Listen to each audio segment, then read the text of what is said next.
Hola, Vengadores, bienvenidos a la venganza de los electroalces Pop. La venganza de los electroalces Pop. La serie de Falcon y Bucky por fin llegó a la plataforma de streaming de Disney Plus, y además de darnos un increíble primer capítulo lleno de acción y un gran comienzo para la serie, como es tradición, Marvel tiene muchísimas referencias y curiosidades a lo largo de todo este capítulo, y por eso en este video te traemos los 47 datos, curiosidades, easter eggs y referencias que no viste del primer episodio de la serie de Falcon and the Winter Soldier. Y antes de continuar debo advertirte que este video puede contener spoilers de la serie de Falcon y el Soldado del Invierno, así que si aún no has visto el primer episodio y no quieres enterarte de datos importantes, te recomiendo que veas después este video. En primer lugar tenemos un diálogo sacado directamente de la película de Avengers Endgame, que parece que ha atormentado a Falcon desde entonces. Cuando Steve Rogers le pregunta a Sam al entregarle su escudo cómo se siente en su brazo, Falcon le responde como si fuera de otra persona. Todavía se siente así, y eso tendrá que cambiar a lo largo de la serie. Falcon sigue llevando en el mismo maletín de cuero el escudo del Capitán América, es el mismo en el que se lo dio Steve Rogers, un poco nos da a entender que no lo ha usado mucho, es más, no lo ha sacado de su maletín desde entonces. Y aparece Joaquín Torres, otro personaje de Marvel que ha llevado el nombre de Falcon, sobre todo cuando Sam se convierte en el Capitán América. En la serie vemos que Sam está trabajando con el primer teniente Torres. En los cómics, Joaquín Torres era un niño de Arizona que se sintió atraído por el mundo de los superhéroes, pero un villano, Carl Malus, experimenta con él y lo transforma en un híbrido de halcón. Vemos a Falcon con su dron Red Wing, que es una referencia a su mascota de halcón de los cómics y que ya lo habíamos visto en la película de Civil War, donde precisamente Natasha no lo quiso acariciar. Don't thank me. I'm not thinking that thing. His name is Red Wing. I'm still not thinking it. He's cute. Go ahead, pet him. En el dato número 6, la misión de Sam lo ve enfrentarse a una organización terrorista llamada LAF, o LAF en español. No tiene ningún equivalente en los cómics, aunque curiosamente lucen los colores tradicionales de Hydra, pero tienen una referencia directa al Capitán América y sus películas. Y tenemos de regreso a Batroc. En el grupo terrorista al que se enfrenta Sam está dirigido por George Batroc, conocido como Batroc the Leaper, el cual se enfrentó a Steve Rogers cuando este dirigió un grupo de Hydra.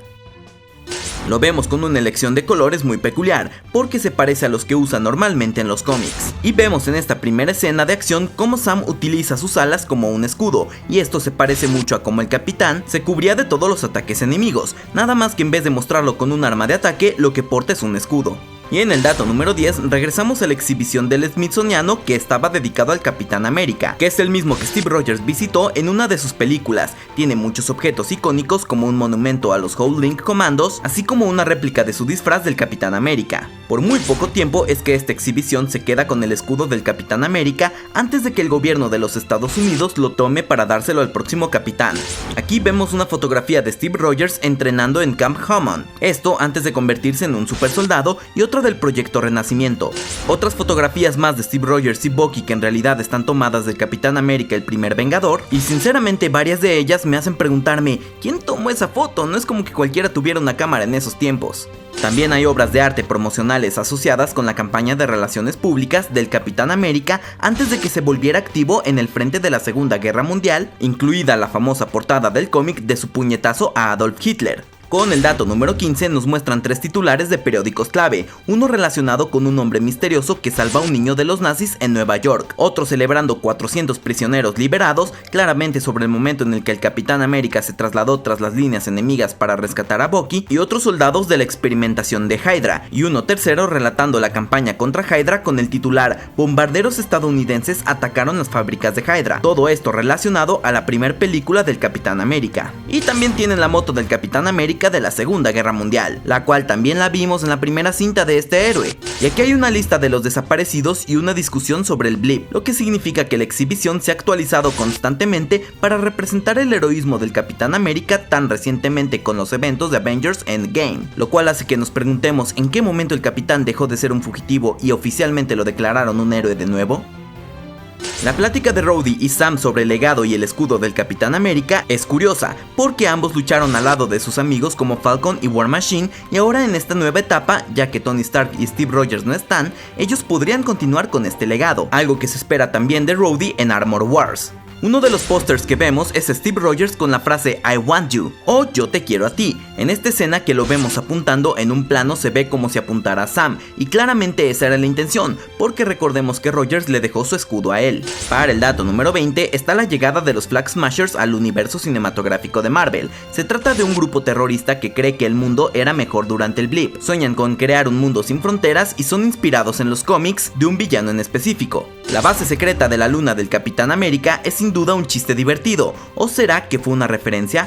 Parece que desde Endgame todo el mundo ha querido saber qué sucedió con Steve Rogers, hasta se pensó que podía tener una base en la luna. En los cómics, y no solo de Marvel, tenemos al número 1 de Umbrella Academy que vive en la luna, o Doctor Manhattan que se fue a Marte en Watchmen. Con Marvel hay varios grupos que viven en bases secretas en la luna, los más famosos son los Inhumanos, pero esta referencia se siente que es más bien por la raza de los Watchers, que sabemos que en la luna vive Uatu. Este personaje pronto hará su debut en el universo cinematográfico de Marvel como el presentador de Marvel's What If, aunque también es posible que uno de los Watchers que se vio en la película de Guardianes de la Galaxia 2 también sea el mismo Uatu.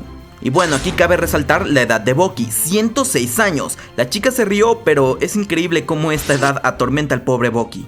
Un detalle que quizá muchos no lo vieron muy llamativo es cómo Bucky no duerme en una cama. Recordemos cómo Sam Wilson y Steve Rogers se conocieron en Capitán América y el Soldado del Invierno, cuando Sam dirigía un grupo de la Asociación de Veteranos en Washington, D.C. Ahí nos explican un poco cómo los soldados que regresan a la vida civil tienen algunos problemas para adaptarse. Uno de ellos parece un problema simple, pero muchos no pueden dormir en una cama, porque les resulta demasiado suave. Parece que a Bucky le pasa lo mismo, es una metáfora de cómo está lidiando con el reintegrarse a la vida civil después de todos los años que está trabajando como el Soldado del Invierno.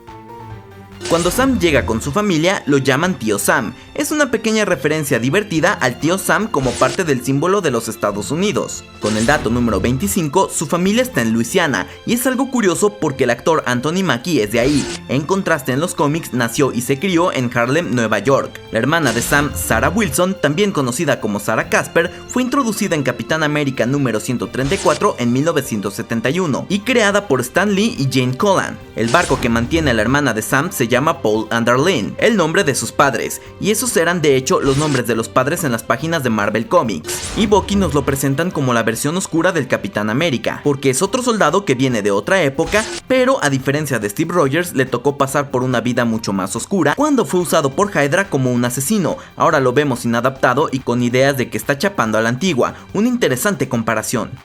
¿Somos tan viejos? Sí.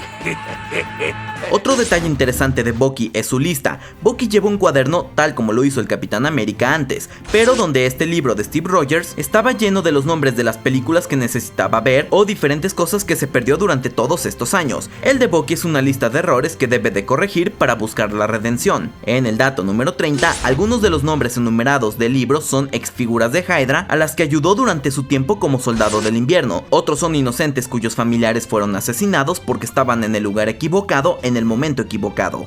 Algunos de los nombres que vemos en esta lista de Bucky resultan muy interesantes, porque podemos ver a Rostov, también conocido como el Bárbaro Rojo, un ex general de la Unión Soviética y fue asesinado por el Soldado del Invierno. P.W. Hauser probablemente es una referencia a un nazi llamado Wilhelm Hauser, que luchó contra Nick Fury y sus Howlings comandos en los cómics. Helmut Zemo, el villano principal de Capitán América Civil War, que sabemos que será uno de los protagonistas de esta serie. L. Kaminsky, que es un escritor y editor de cómics de Marvel y cuyo trabajo incluyó historias con Sam Wilson y John Walker. Zek Kuznetsov probablemente es una referencia a un científico en los cómics que creó un robot para la Unión Soviética. S. Whitaker es uno de los escritores más importantes de Marvel que también escribió varias historias del Capitán América. Tenemos que de verdad son muchos los paralelismos que vemos entre Bucky y Steve Rogers. La amistad que vemos entre Bucky y Yori, el señor asiático que perdió a su hijo, lo vemos en una escena en que Bucky lo rescata de un enfrentamiento en un callejón, lo que parece ser una referencia a cómo solía él mismo salvar a su amigo Steve Rogers antes de que fuera el Capitán América. También la parte en que Yori trata de conseguirle una cita es un poco como cuando Black Widow hacía lo mismo con el Capitán América. Bucky menciona que tiene una hermana, si bien no se ha mencionado mucho si tuvo una en los cómics. Rebecca Barnes fue presentada en The Marvel Holiday Special número 1 en una historia escrita por Len Kaminsky. Después de la muerte de sus padres, Bucky y Rebecca se separaron. Su tocayo fue reintroducido durante Heroes Reborn, donde Ricky Barnes era el compañero del Cap en Counter Earth. Con el dato número 40 tenemos cuando el agente Torres se reúne con el agente de Flag Smasher y le entrega una máscara y parece que se la da el personaje interpretado por Eileen Kellyman. Ella fue curiosamente también la acorazada Enfys Nest en la película de Star Wars de Han Solo, también en un rol similar como una asaltante creadora del caos. Y en el edificio que ataca al agente de Flag Smasher vemos claramente un hexágono, pero ya no queremos hablar de esto, ya demasiados hexágonos, demasiadas teorías locas, basta de todo esto, volvamos a la realidad, ¿sí? Y los pagos de los Avengers es una duda que quizá algunos fans tenían y también la tenía la persona del banco al que acuden Sam y su hermana, quien sugiere que quizá Tony Stark solía pagar a los Avengers. De esto ya se había hablado en la era de Ultron cuando Tony dice que el Capitán América es el jefe, él solo paga por todo, diseña todo y hace que todos se vean más geniales. Con la historia de Sam con el bote de sus padres y su hermana, también tiene su propio paralelismo con Steve Rogers, porque a pesar de que no viene de otra época, lo notamos algo conflictuado con el cambio. Es parte de su miedo al cambio lo que hacen que él no se vea como el próximo Capitán América. Además, aunque no fueran 60, 70 años, realmente desapareció 5 años. Es una época bastante considerable. Una vez más vemos el mismo canal de noticias. Sam Wilson ve las noticias transmitidas por WHIH News al final del capítulo. Son una presencia recurrente en el universo cinematográfico de Marvel que cubre eventos como el alboroto de Hulk en Harlem, la desastrosa misión de los Avengers en Lagos y los delitos menores de Scott Lang. Y nos presentan al nuevo Capitán América, John Walkers, un Capitán América inspirado en los cómics que se creó para que pudiera seguir las órdenes que el gobierno le diera, pero que tuvo momentos que se volvió muy violento y hasta parecía más un villano. Tendremos que ver cómo será este personaje en el universo cinematográfico de Marvel, aunque vean esa mirada, esos ojos no me dan nada de confianza. The eyes, chico. They never lie.